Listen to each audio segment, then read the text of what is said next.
आपका next topic है वैद्युत द्विध्रुव के कारण किसी बिंदु पर विभव। तो वैद्युत द्विध्रुव के कारण किसी बिंदु पर विभव दो स्थितियों में ज्ञात किया जाता है। पहला तो होता है अक्षीय स्थिति में और दूसरा होता है निरक्षीय स्थिति में। जिस प्रकार से हम वैद्युत क्षेत्र की तीव्रता की गणना करते आए हैं ठीक उसी प्रकार से वैद्युत विभव की भी हम गणना करेंगे।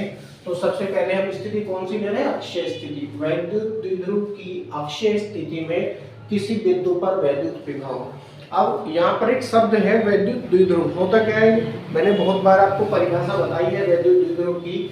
वैद्युत द्विध्रुव एक ऐसा निकाय है जिसमें दो बराबर परंतु विपरीत प्रकृति के आवेश परस्पर एक दूसरे से अल्प दूरी पर स्थित होते हैं। यहाँ पर ध्यान देने वाली बात यह है कि यहाँ पर दो बराबर परंतु विपरीत प्रकृति के आवेश हम प्रयोग करते हैं। उनकी आंतरिक वैल्यू बिल्कुल बराबर होती है परंतु उनके जो चिन्ह है वो अपोजिट होते हैं। एक प्लस का लेते हैं और दूसरा माइनस का। तो मानकर चलिए कोई भी एक आवेश है, ये यहाँ हो सकता है माइनस का क्यू आवेश और प्लस का आवेश यहाँ हो सकता है कहीं। आप यहाँ मान लीजिए चलिए प्लस का क्यू। इन दोनों के बीच की जो डिस्टेंस है अपना लीजिए चलिए, कोई बात नहीं है। इनके बीच की जो डिस्टेंस है हम कितनी लेते हैं? 12 लेते हैं, 2l। अब इन दोनों आवेशों का कोई ना कोई मध्य बिंदु होगा। मानकर चलिए इनका मध्य बिंदु ये हो जाता है। मध्य बिंदु कौन सा हो जाता है? O हो जाता है। अब मध्य बिंदु होने क्या किया, इस डिस्टेंस को दो भागों में बांट दिया। आधी इस तरफ हो गई है और आधी दूसरी तरफ हो गई है। तो ये डिस्टेंस कितनी होगी? जब 12 बटेंगे दो जगह पर तो L इस तरफ आ जाएगी डिस्टेंस और जो बाकी बची हुई L डिस्टेंस है वो आगे चली जाएगी। तो ये जो चित्र है इस समय वैद्युत द्विध्रुव का चित्र है। इसमें कुछ भी हमने अपनी तरफ से नहीं किया है। जो डेफिनेशन थी उसी के अनुसार हमने डायग्राम यहाँ पर बनाया है। इसमें दो बराबर परंतु विपरीत प्रकृति के आवेश हैं। इसकी वैल्यू अगर 1 कूलम है तो इसकी वैल्यू भी 1 कूलम है, यानी इनकी आंतरिक वैल्यू बिल्कुल बराबर है। चिन्ह अपोजिट है, एक माइनस का है और दूसरा प्लस का है। इन दोनों के बीच की दूरी 12 मीटर में है। तो इनका कोई ना कोई मध्य बिंदु होगा। इन मध्य बिंदु को जब निकालेंगे तो डिस्टेंस दो भागों में बट जाती है।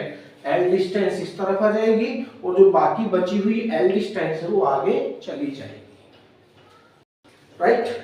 अब अक्षीय स्थिति में हम इसको कर रहे हैं। अक्षय का मतलब है इस वैद्युत द्विध्रुव की ही अक्ष पर, यानी इसी की ही अक्ष पर। मानकर चलिए इसी की ही अक्ष पर इतनी डिस्टेंस पर कोई बिंदु P है, कोई बिंदु P है जहां पर हमको वैद्युत विभव की गणना करनी है। इसके लिए मान लीजिए इन दोनों आवेशों के मध्य बिंदु, या फिर ये कह सकते हैं वैद्युत द्विध्रुव के मध्य बिंदु O से, मध्य बिंदु O से बिंदु P की डिस्टेंस R है। मीटर में ले रहे हैं सारी चीजें हम, यानी कौन सी सीरीज अपना रहे हैं? MKS सीरीज अपना रहे हैं, मीटर किलोग्राम सेकेंड। क्लियर हो गया होगा। अब जरा ध्यान से देखेंगे, यहाँ पर दो आवेश लिए हैं हमने। वैद्युत द्विध्रुव में वास्तव में दो आवेश होते हैं। तो -q आवेश के कारण बिंदु P पर उत्पन्न होने वाला विभव सबसे पहले हम ज्ञात करेंगे। -q आवेश के कारण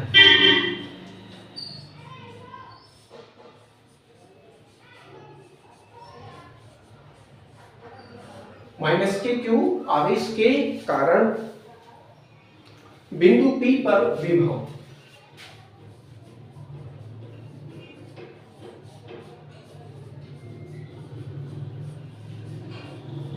अब देखिए माइनस का आवेश है ये, तो माइनस के आवेश के कारण बिंदु P पर उत्पन्न होने वाला विभव भी माइनस में ही उत्पन्न होगा।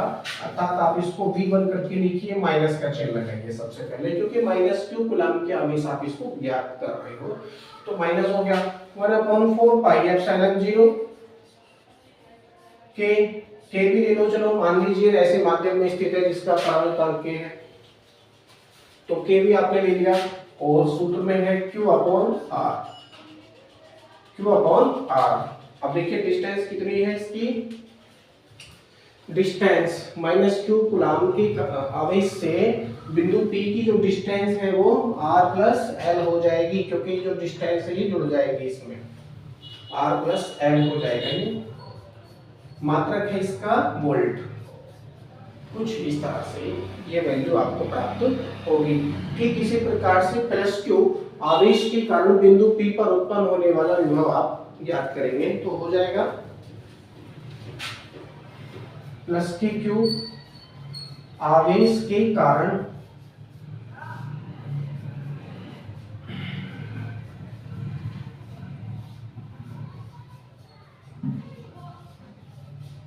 बिंदु P पर विभव।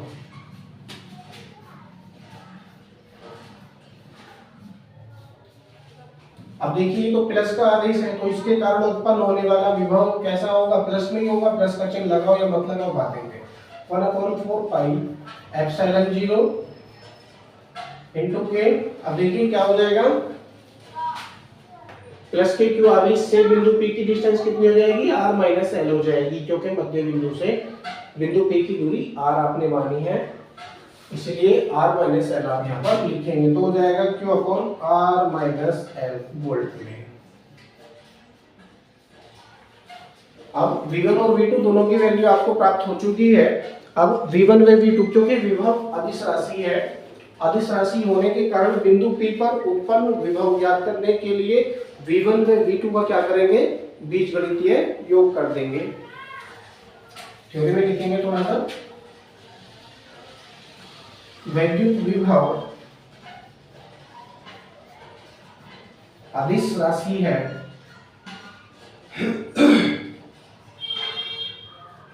अदिश राशि है, अतः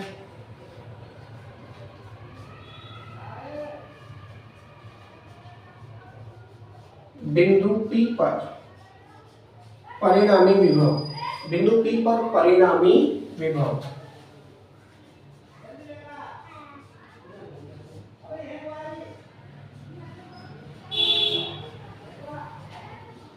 डैश लगा देंगे और लिखेंगे इसको V equal to V1 plus V2। और कौन सा योग है ये, बीजगणितीय योग है, तो लिखेंगे ब्रैकेट में बीजगणितीय योग, बीजगणितीय योग, बीजगणितीय योग इनका हम कर रहे हैं। अब जरा ध्यान देंगे यहाँ पर V1 और V2 में से जो वैल्यू ज्यादा होगी उसमें से कम वाली वैल्यू को माइनस कर देंगे, क्योंकि एक वैल्यू यहाँ पर V1 माइनस क्यू आवेश के कारण V1 की वैल्यू माइनस में हमको प्राप्त हुई है और यहाँ पर हम सब वैल्यू रखेंगे तो क्या हो जाएगा, चलो वैल्यू रख लीजिए डायरेक्टली, आप कमियां ज्यादा मत देखिए क्योंकि माइनस चिन्ह पहले लगा चुके हैं माइनस क्यू आवेश के कारण। तो हो जाएगा V इक्वल टू, आप देखिए V1 की वैल्यू रखेंगे और पहले माइनस का चिन्ह आ गया, पहले ही किस चीज का चिन्ह आ गया, माइनस का चिन्ह आ चुका है, तो माइनस वाली वैल्यू को हम बाद में लिखेंगे। तो आप इसको V2 प्लस V1 कर लीजिए, V2 प्लस V1। अब V2 की वैल्यू पहले लिखिए, क्योंकि प्लस में प्लस वाली वैल्यू को पहले लिखा जाता है, माइनस वाली वैल्यू को बाद में लिखा जाता है। तो 1/4 पाई एप्सिलॉन 0 के, और आगे रहेगा Q upon R minus L, R minus L। अब प्लस है, इसका मल्टीप्लाई माइनस से करेंगे तो क्या हो जाएगा, माइनस हो जाएगा। अब ये वैल्यू लिखेंगे V1 की 1/4 पाई एप्सिलॉन 0 के,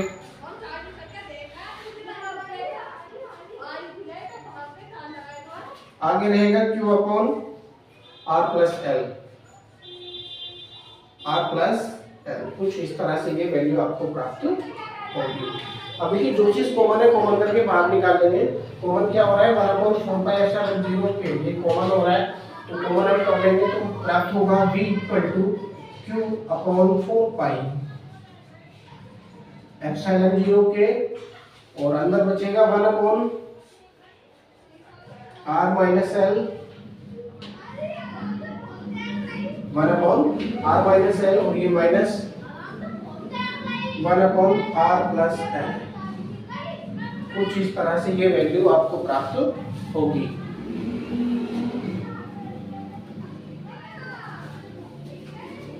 आप चाहे तो एलसीएम लेके इसको सोल्व कर लीजिए, चाहे तो आप क्रॉस मल्टीप्लाई कर लो, आर प्लस एल का मल्टीप्लाई 1 से, आर माइनस एल का मल्टीप्लाई 1 से, और नीचे का मल्टीप्लाई नीचे, तो हो जाएगा v equal to q upon 4 pi epsilon 0 के आर प्लस एल का मल्टीप्लाई 1 से करेंगे तो हो जाएगा आर प्लस एल। अब r माइनस एल का मल्टीप्लाई माइनस 1 से करेंगे तो हो जाएगा r माइनस एल, लेकिन चिन्ह किस चीज का लगा रहे हैं, माइनस का, r माइनस एल। तो ये कैसे ब्रैकेट में रहेगा, छोटे ब्रैकेट में, अपॉन r माइनस एल और r प्लस एल का मल्टीप्लाई करना है, r माइनस एल एक ब्रैकेट में, दूसरे में r प्लस एल और बड़ा ब्रैकेट बंद। कुछ इस तरह से ये वैल्यू आपको प्राप्त होगी। अब जरा ध्यान से देखेंगे, माइनस की गुणा मल्टीप्लाई इंटर कर देंगे तो हो जाएगा v equal to q upon 4 pi epsilon 0 into k, और यहाँ हो जाएगा r प्लस एल, इस माइनस का मल्टीप्लाई अंदर करेंगे तो हो जाएगा माइनस का एल और प्लस का, सॉरी माइनस का r और प्लस का एल, यानी जो इनके चिन्ह थे वो परिवर्तित हो जाएंगे माइनस का मल्टीप्लाई करने से। अब देखिए क्या हो रहा है, एक बार जुड़ रहा है और एक बार घट रहा है, यानी एक ब्रैकेट में तो घट रहा है और एक ब्रैकेट में जुड़ रहा है, दोनों वैल्यू। तो किस चीज का फॉर्मूला है जी, a square minus b square का, तो यहाँ पर हम लिखेंगे r square minus l square और बड़ा ब्रैकेट बंद। कुछ इस तरह से ये वैल्यू आपकी हो जाएगी। अब देखिए r जो है वो प्लस का है और यहाँ पर माइनस का है, तो क्या होगा, माइनस से प्लस ये कैंसिल हो गया, l यहाँ पर प्लस का और यहाँ पर भी प्लस का, तो क्या होगा, l और l कितना हो गया, 2l हो गया, ये ऐड हो जाएगा। लिखेंगे v equal to q upon 4 pi epsilon 0 के, और ये हो जाएगा 2l upon r square minus l square, r square minus l square. कुछ इस तरह से ये वैल्यू आपको प्राप्त होगी। आप इसको कुछ इस तरह से भी लिख सकते हो, या करके v equal to 1 upon 4 pi epsilon 0 के, और q इंटू 2l का मल्टीप्लाई एक साथ कर देंगे तो q इंटू 2l हो जाएगा, अपॉन में r square minus l square. ध्यान देंगे q इंटू 2l की चीज का फॉर्मूला बन रहा है, वैल्यू द्विध्रुव का फॉर्मूला बन रहा है, इसके स्थान पर हम p का प्रयोग करेंगे तो लिखेंगे q into 2l equal to small p, क्या है, वैद्युत द्विध्रुव आघूर्ण है।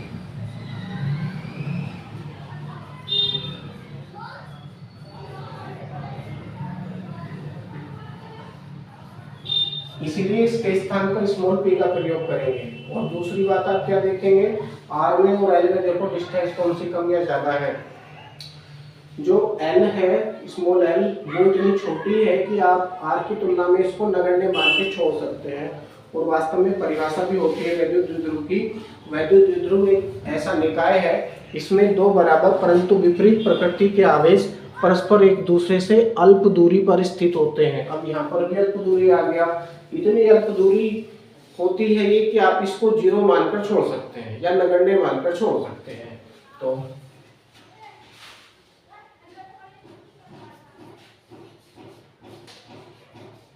R double greater than L, then आप इसको जीरो मान के छोड़ सकते हैं, तो वैल्यू कुछ आपको इस तरह से प्राप्त होगी।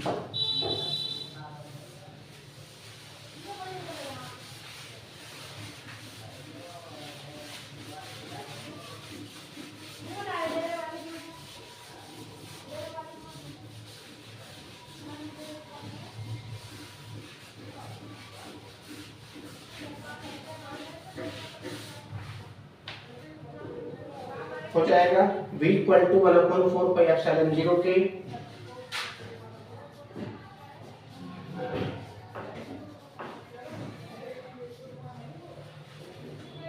और Q into 12 के स्थान पर स्मॉल p का आप प्रयोग कर रहे हैं तो स्मॉल p हो जाएगा यहाँ पर, क्योंकि वैल्यू द्विध्रुव आघूर्ण है स्मॉल p अपॉन। अब r square minus l square में से l बहुत नगण्य है, इतना नगण्य है कि आप इसको 0 मान के छोड़ सकते हैं, तो आप इसको जब छोड़ेंगे तो केवल r स्क्वायर ही बचेगा। आप इसको 0 मान के भी छोड़ोगे तो r स्क्वायर में से जब 0 हो जाएगा तो भी r स्क्वायर ही बचेगा, तो आप इसको छोड़ दीजिए, बचेगा केवल r स्क्वायर। अब निर्वात या वायु के लिए k की वैल्यू कितनी होती है, लिखिए निर्वात या वायु के लिए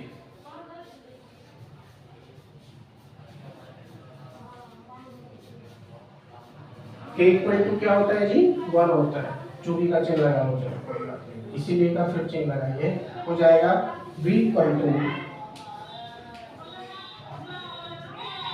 1/4 पाई एप्सिलॉन 0 बचेगा केवल यहाँ पर, और यहाँ बचेगा p upon r square, p upon r square, और मात्रक है इसका वोल्ट।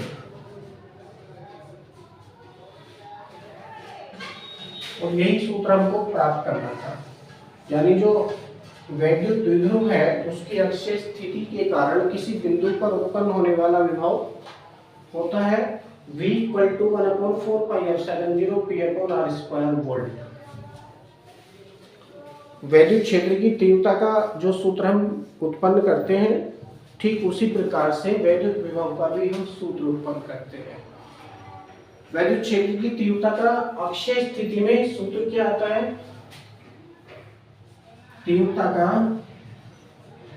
सूत्र आता है E equal to 1/4 pi epsilon 0, अक्षीय स्थिति में आता है 2p अपॉन r की पावर 3, 2p अपॉन r की पावर 3 न्यूटन प्रति कूलम्ब। ये तीव्रता का सूत्र हो जाता है अक्षीय स्थिति के लिए, और निरक्षीय स्थिति के लिए तीव्रता का सूत्र हो जाता है निरक्षीय,